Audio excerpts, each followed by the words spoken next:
Countdown for blast off. X minus 5, 4, 3, 2, X minus 1, fire.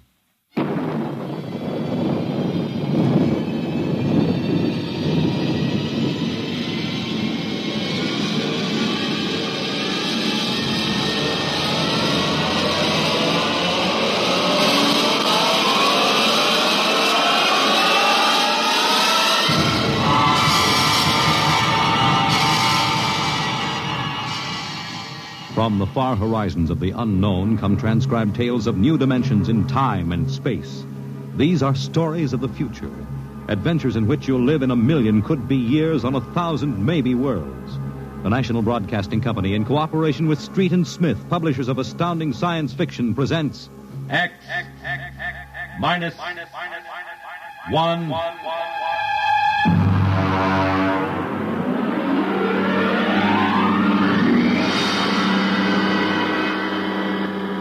Tonight's story, Dr. Grimshaw's Sanitarium.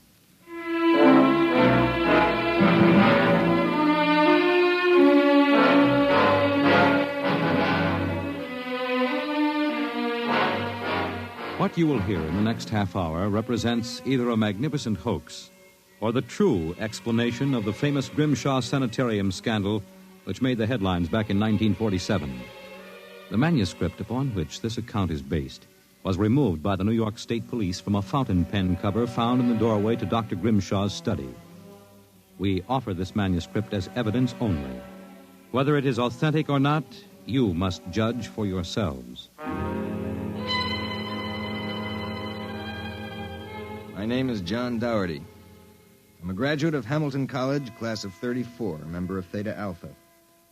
I'm one of those fools who wanted some excitement in life, so instead of going into my father's shoe business, I became a private detective. These are facts. You can check them if you like. The rest of what I write here is so fantastic that I don't expect it to be believed. If anyone should find this manuscript and read it, all I ask is that you notify Miss Millicent Armbruster of 299 Wallace Avenue, Buffalo, that Johnny Dougherty is dead. On the evening of July 1st, Miss Armbruster and I were driving to a wedding. Not our own, although I wish it had been. It was Sunday, and in order to avoid traffic, I took the Old Mill Road, a single-lane dirt affair that runs past the Gowanda Cemetery. Johnny, aren't you going too fast? Not for this road. There's nothing around except some tombstones and... Johnny, the gate to the cemetery. Well, what about it? That hearse, look out! Look out! We skidded for about 20 feet and slammed into the back of the hearse. The two rear doors buckled and snapped open. It was a freak. A huge oak coffin with brass handles tipped up and began slowly to slide back toward us. Oh, how horrible. You stay right here, baby. You okay, Mac? You don't pay much attention to speed limits, do you, Jack? Now, look, let's not get hung up on who was right and who was wrong. I was going too fast, and you were traveling without lights after dark. Let's see your driver's license. Right here. Oh. Private eye, eh? Now, if you don't mind, who does this joy wagon belong to? Gowanda Funeral Service. It's being rented to Grimshaw. Who? Grimshaw from the private sanitarium. Mind if I ask what you were doing after dark coming out of a cemetery with a wooden kimono? We're moving one of Grimshaw's patients to a new grave. They always travel like this? Look, Hawkshaw, how about skipping the third degree and giving me a hand getting this box back in the wagon? A pleasure. Better screw on that cover again. It's going to slide off. Let's get it in the hearse first. Okay, Junior. You get on that end. Okay.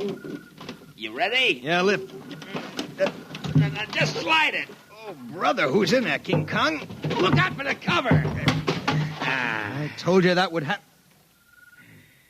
What's the guy's name, Junior? Oh, why don't you ask him, Sherlock Holmes? A real wise guy, huh? I've got half a mind to report this accident. Yeah, well, go ahead. See where it gets you. Now, if you'll pardon me, I'll deliver the body.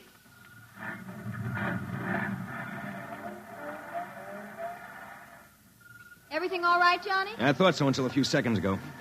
Listen, Millie, can you sit here in the car for another 5 minutes? Where are you going? For a stroll through the cemetery. Oh, Johnny, stop making jokes. When we lifted that coffin back on the meat wagon, I got a good look inside it. Ugh. Yeah, exactly how I felt. I figured we'd knock the stuffing out of the corpse, only I didn't expect the stuffing to be sand. What? Yes. That wasn't a body, that was a dummy stuffed with sand, a dummy with a wax face. Johnny! Which brings up an interesting question. Who's supposed to be in that box, and, just where is the dead man spending his time?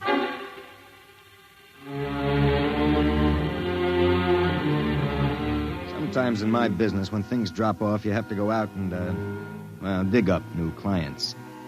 My next case was a gentleman named Harlan Ward Sr., a wealthy automobile manufacturer. I'd gotten his name off his son's tombstone. Are you trying to tell me, Doherty, that my son Harlan was never buried at Gowanna Cemetery? Exactly, Mr. Ward. But why? Maybe if you'll tell me the circumstances surrounding your son's death, I can help answer that. My son was a rather impetuous young man. Tall, good-looking. After his graduation from Princeton, he began drinking quite heavily. After he got into a couple of scrapes, we sent him to Dr. Grimshaw's Sanitarium in the hopes that he could be cured. While my wife and I were in Europe, we received word that he died, buried at Gowanna in our absence. Last week, my wife and I decided to have his body removed to the family vault here at Short Hills. How'd your son die? Suicide. You never saw the body? No, we couldn't get back from Europe in time. Now you tell me that his coffin contains a dummy. How do I know this whole thing isn't a plan to fleece me? You don't. But you're a rich man, Mr. Ward, and you're perfectly willing to take a chance that I'm on the level and that your son may still be alive. You sound very sure of yourself, Mr. Doherty. My fee is a $2,000 retainer plus expenses. What sort of expenses? However much it costs to take the cure at Dr. Grimshaw's Sanitarium.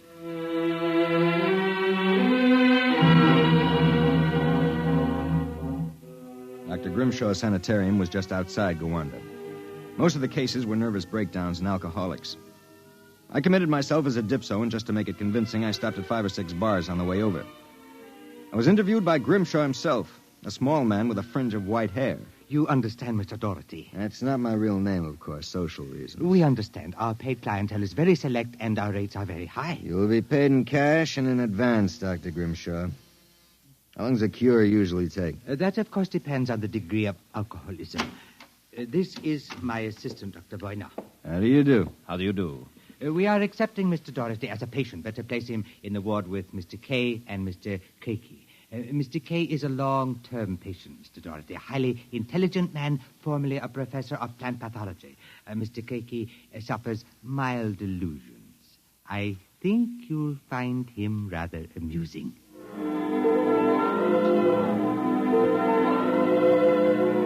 After about 3 days, my roommates Arthur Kay and Crakey got used to me. And we even began to play three-handed bridge. Kay was a chronic dope addict, an intelligent, sensitive man. Crakey was nothing but a clown. He kept a big black cat named the Professor, which he talked to as if it were human. And so I said to her, my dear Countess, if you don't like the company of my cat, then you don't like me. She looked at me as if I were insane. But, of course, the joke was on her because I was. Professor? The professor is very sociable. Excellent company. Except when he kills birds and deposits them in your bed. He's nothing but a feline murderer as far as I'm concerned. Ah, see? You have insulted him, Mr. K. Come here, Professor. Let's make friends. How about giving me your paw? Oh! Scratched me, you black devil. You insulted him. You hurt his feelings. Well, just keep him away from me. It will be a pleasure. I would advise you not to insult him again. Good afternoon and evening. Is he always as nuts as that? Ever since I've been here. What's his problem? Manic depressive. And a little paranoid, too. How long have you been here, Arthur? At Grimshaw's 2 years. I left for a while, but I couldn't stay away from the junk, so I committed myself again. Did you, happen to know a patient here named Harlan Ward? Why do you ask that? Did you know him? I met him socially a few times. I understand he died here. So the newspapers said. I wouldn't know. Suicide, wasn't it? Was it? You're being pretty careful, aren't you? Mr. Doherty, what would you say if I were to tell you that I don't believe Harlan Ward is dead? What? Makes you so certain? He used to share this room with us. He slept in the same bed you now use. I see. He was an alcoholic, doing quite well, too. From what I could observe, we all expected him to go home soon. Then one evening he had a violent fight with Crakey. Crakey accused him of snooping or something. Later that night, Grimshaw and Voyner took him out. Where? Where they take all the special treatment cases to the charity clinic. It's that small building on the other side of the stone wall. A few days later, we read about his death. Suicide, they said. Just what makes you think he's still alive, Arthur? This? About a month ago, I was in the garden next to the wall that separates us from the charity clinic. Suddenly, I thought I heard a sound, like a child whimpering. It stopped. And a moment later, this note came over the wall, wrapped around a stone. What's it say? Help me, for God's sake, Harlan Ward. Arthur, how would you like to have some fun? Like what? Like sneaking out tonight and going over the wall to the charity ward? What do you say? It would break the monotony a little. I suppose there's no real harm in it. Of course not. I'd go alone, but I'll need help scaling the wall. Will you do it? All right. I'll go with you.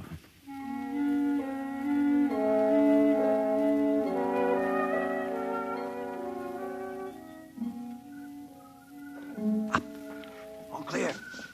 Give me your hand and I'll lift you. Be careful when you drop. Ready? Go ahead.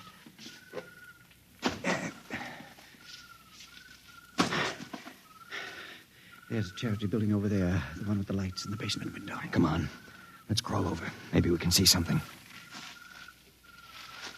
Shh. Listen. Can you make out what he's saying? No, I can barely hear. Good Lord. What was that? Probably some patient having the DTs. Let's have a look. Easy, it wouldn't do to get caught now. See anything? Some sort of laboratory. I can see Grimshaw and Voyne and something else. What? There's a child with its back toward me. Now take it quietly. It will be easier. Please, don't. It will all be over soon. You won't remember anything. No, I don't want to go. Why not give it to him? No. Shut him up, boy, now. Good Lord. What was it? What did they do to that child? Arthur, that wasn't a child. It was a midget. The smallest midget I've ever seen. What were they doing? Trying to give it some sort of injection. When it resisted, Voyne knocked it out. What do you suppose they were doing to it? I don't know, Arthur. All I know is that when it fell, it had the face of Harlan Ward.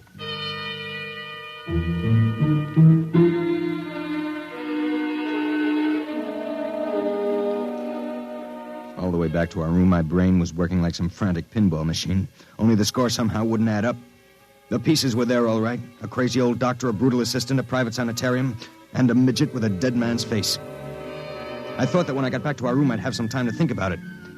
I'd forgotten about our friend, the happiness boy, Count Crakey.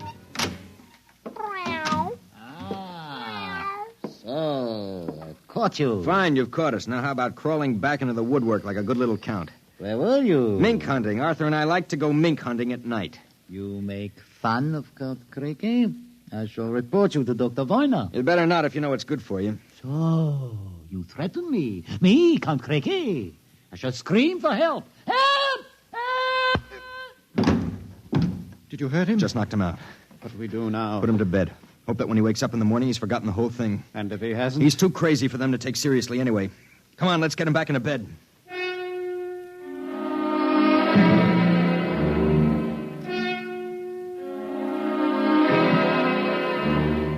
I went to sleep in my own room.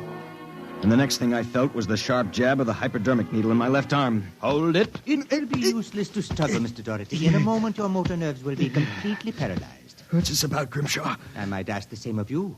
My good friend Count Crakey informs me you and Mr. Kay decided to do some snooping earlier tonight. He followed you and saw you climb the wall. Crakey's insane. Mr. Doherty, that is a matter of opinion. Crakey, what is this? Perhaps my assistant, Dr. Grimshaw, would be good enough to explain. Assistant? Yes. You see, I am the actual head of the Grimshaw Sanitarium. Count Craigie feigns many delusions, Mr. Doherty. But in this case, he is telling the truth. Count Craigie is actually Professor Ernst Hassler. Professor Hassler and I worked together in the Berlin Neurological Institute before and during the last war. Unfortunately, my political affiliations with the Third Reich were under investigation by the War Crimes Commission. However, Dr. Grimshaw managed to smuggle me into this country, where I masqueraded as a mental patient in order that we might continue certain experiments which were interrupted by the American army. I can imagine the sort of experiments you conducted. You and your friend Mr. Kay will discover their exact nature very shortly, Mr. Doherty. It is a magnificent opportunity to serve science. I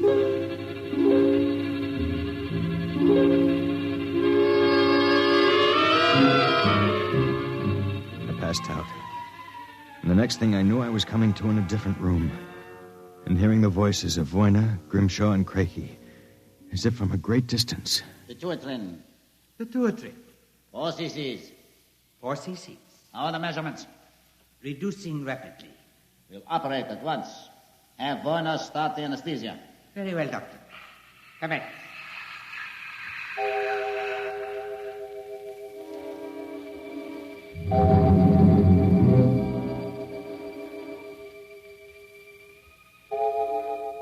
When I came to again, I had a blinding headache. I began to wonder if Craigie and Grimshaw weren't doing something to drive me insane, because I lost all sense of perspective. The room seemed to grow in size. I don't know how much time passed, but one day Craigie came into the room with a bundle in his arms about the size of a newborn baby. The bundle was my friend, Arthur Kay. And worse yet, I was exactly the same size that he was. Let me out of here. Let me out. Allow me to congratulate you, gentlemen. How are you feeling? You dirty monster. I'm disappointed, gentlemen. Do you not feel privileged to be a part of an experiment that will place me at the very top rank of the world's endocrinologists? What are you doing to us, you madman? It has long been established, gentlemen, that dwarfism and giantism result from injury to or malfunction of the pituitary and thyroid glands. The interlock between these glands was thought to be a hormone. I have discovered that this was incorrect. It was an enzyme. An enzyme I isolated some years ago. I was well on the way to synthesis in Germany when the surrender interrupted me. The interruption also limited the number and type of subjects on whom I could experiment. I was forced to find others. Such as Harlan Ward? Mr. Ward was only a control experiment. I suppose you plan the same for us. No, gentlemen. For you, I have reserved a special privilege. You, gentlemen, will be the first to test the full effects of the enzyme. In short, I intend that you, Mr. Kay, and you, Mr. Doherty, when the experiment is completed, will emerge as perfectly healthy, normal individuals. Except, of course, that you will be only 5 inches tall.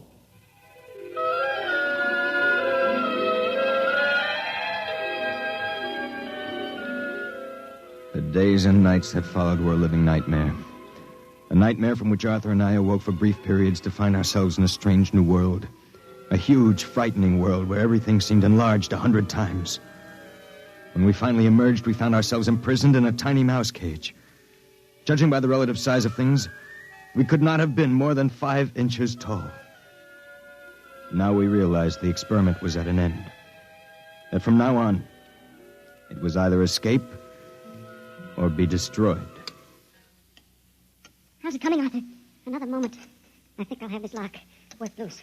And if we escape, then what? We'll worry about that after we get out of this mouse cage. Suppose we don't make it. At least you've written the story on that scrap of paper. Someone may find it and read it. Nobody will believe it. Then why did you bother to write it? I don't know.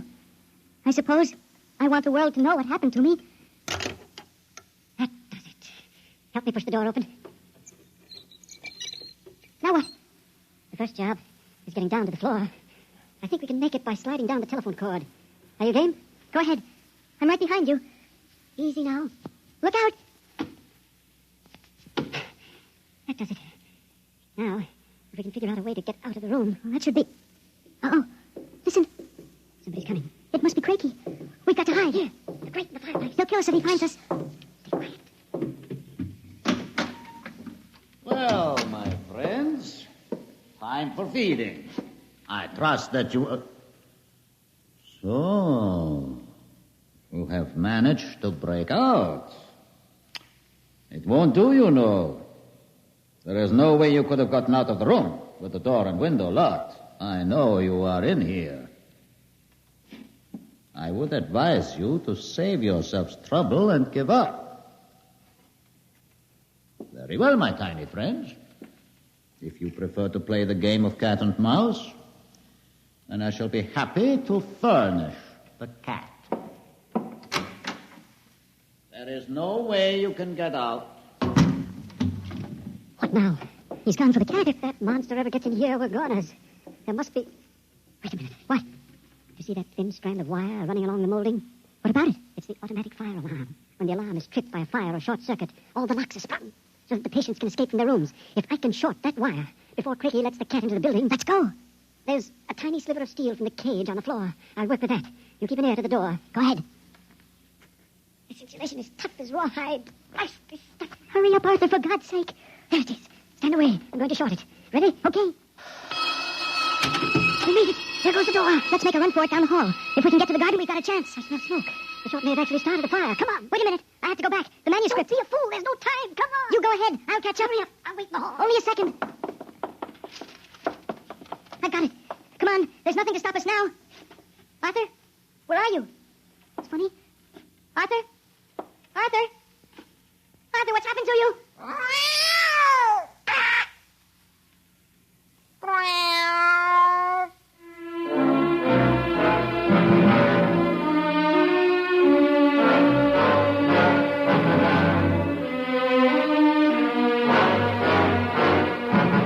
This is the record found in a fountain pen cover in the burned-out hallway of Dr. Grimshaw's sanitarium. There's nothing to add, except that the fire which destroyed the sanitarium and killed so many of its occupants, including Dr. Grimshaw and Dr. Voyna, was definitely of incendiary nature. It is believed by the fire chief that some small creature, possibly a mouse, chewed the insulation off the wire and short-circuited the system. The two patients, John Doherty and Arthur Kay, vanished completely after the fire, and their remains were never found. Whether the manuscript which you have just heard is authentic, or whether it was the work of one of the more demented inmates of the sanitarium, we leave to your judgment.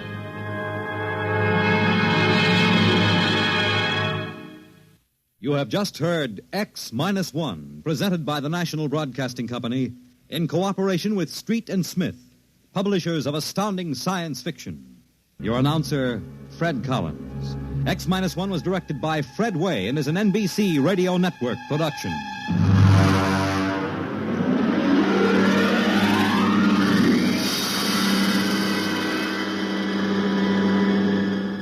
X-1